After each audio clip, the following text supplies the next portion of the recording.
दो पुत्र सीता जी ने प्रकट किया है। यहां कुछ लोग कह देते हैं, देखिए फिर बताओ, एक बात आपको ध्यान रखना है कि सीता जी का दूसरा वनवास कभी नहीं हुआ। इसको मुझे आज कहना है, इसीलिए मैंने जल्दी चर्चा की है। नोट करो बहनों और मित्रों, जो लोग अफवाह उड़ाते हैं कि धोबी के कहने से रामचंद्र जी ने सीता जी को निकाल दिया था, बिल्कुल गलत है। ऐसा कभी नहीं हुआ। एक गुणाढ़ नाम का दुष्ट था, बौद्ध कवि, उसने रामचंद्र जी के चरित्र को कलंकित करने के लिए अफवाहें उड़ा दी। मैं तर्क देता हूं। हम कहते कैसे धोबी की बात मानी जाए? तो धोबी कहने से पहली बात, अयोध्या में प्रत्येक नारी पतिव्रता है। नार्यश्चा विधवा नित्यम भविष्यन्ति पतिव्रता। और पतिव्रता का नियम होता है तो कुछ भी कार्य बिना पति के पूछे नहीं करती। तो जब अयोध्या में प्रत्येक नारी पतिव्रता ही है, सारी महिलाएं पतिव्रताएं ही हैं, तो धोबी की पत्नी ने धोबी से क्यों नहीं पूछा होगा? पहला तर्क यही है। दूसरा तर्क यह है कि 10,000 वर्ष बीतने के बाद धोबी ने शंका क्यों की? यदि उसको शंका करनी थी पहले कर लेता। तीसरी बात, जब वाल्मीकि रामायण में कहा जा रहा है और रामायण जी में भी मानस जी में भी कि सीता जी के अग्नि के प्रवेश को तीनों लोकों ने देखा, तो जब तीनों लोकों ने यह दृश्य देखा तो धोबी नालायक ने क्यों नहीं देखा होगा? और चौथी बात जो सबसे महत्वपूर्ण है वो ये है कि वेदव्यास ने एक प्रतिज्ञा की है, यन्न भारते तन्न भारते। जो महाभारत में नहीं लिखा हो कभी भारतवर्ष में नहीं घटा। संयोग से सीता जी के दूसरे वनवास की चर्चा महाभारत में नहीं लिखी गई, और जबकि राम जी की कथा 4 बार महाभारत में कही गई। इसी से सिद्ध हो जाता है कि यह घटना भारतवर्ष में घटी ही नहीं। पांचवी बात, सबसे बड़ा दुर्भाग्य है, लोग कहते हैं कि सीता जी को रामचंद्र जी ने त्यागा तो सोने की सीताएं बनाई और उनमें प्राण प्रतिष्ठा की, फिर यज्ञ में रखा। अच्छा एक बात बताओ, प्राण प्रतिष्ठा किसकी होती है? जो इस लोक में नहीं होता उसकी प्राण प्रतिष्ठा की जाती है। सीता जी जब वनवास में रह ही रही हैं, तो जीवित महिला की प्राण प्रतिष्ठा कैसे की जाएगी? ये बात समझ में नहीं आती।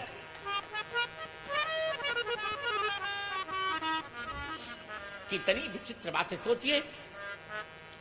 छठी बात, लोग कहते एक अश्वमेध यज्ञ किया था, जबकि वाल्मीकि रामायण में है अश्वमेध शतैरिष्टा, करोड़ों अश्वमेध यज्ञ रामचंद्र जी ने किए थे।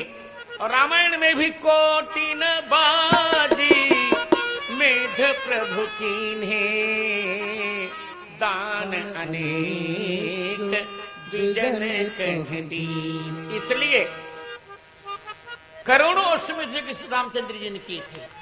जितने अश्वमेध यज्ञ किए थे उतने रूप बना लिए थे सीताराम जी ने। और सातवीं बात, लवकुश का जन्म अयोध्या में हुआ, इसका प्रमाण है अहनिस विधि मनावत रही श्री रघुवीर चरण रचहि, दुल सेवहि कौशल्यादि सासु गृह माही सेवहि सबहि मान मद नाही। सीता जी घर में ही हैं। लवकुश जी का जन्म अयोध्या के राजमहल में हो रहा है। और लवकुश के जन्म के पश्चात भी 28वें दोहे में स्पष्ट कहते हैं, नहीं 30वें में, जनक सुता समेत रघुबीर रही कसन भजहु भंजो भंजन भव भी रही। और जब सनकादि आते हैं तो सनकादि भी कह रहे हैं जय इंदिरा रमण जय भूधर, जय इंदिरा रमण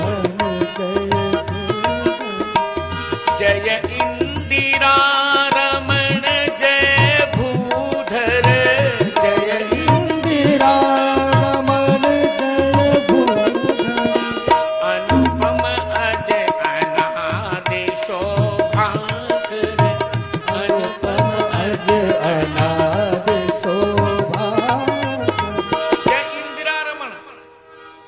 माने सीता जी, इंदी माने लक्ष्मी जी, उनको जो राम माने प्रकट करें। इंदी ही लक्ष्मी ही राति आविर्भावयति इंदिरा सीता। इसीलिए यदि सीता जी न होती उनके साथ, आगे कैसे कहते, परमानंद कृपायतन मन परिपूर्ण काम, प्रेम भगति अनपायनी देहम ही देहु श्री राम। इसलिए सीता जी का दूसरा वनवास नहीं हुआ, सीता जी अयोध्या में ही हैं। रामचंद्र जी के निरंतर साथ सीता जी विराज रही हैं और हरण सकल संप्रभ संपाई गए जहां सीता लवराई। भगवान राम अयोध्या को छोड़कर कहीं जाते नहीं, उनका शरीर नहीं छूटता कभी, वो निरंतर हैं। बैठे हैं पुष्प वाटिका में, नारद अरे बैठे हैं औराई में, सुंदर आम्र की वाटिका में बैठे हैं। भरत जी ने वस्त्र बिछा दिया है, तीनों भाई उनकी सेवा करें, सीताराम जी विराज रहे हैं। नारद जी आते हैं, नारद जी स्तुति करके चले जाते हैं। प्रेम सहित मुनि नारद बरणी राम गुण ग्राम, शोभा सिंधु हृदय धरी गए जहां अजधाम विधि धाम। इस प्रकार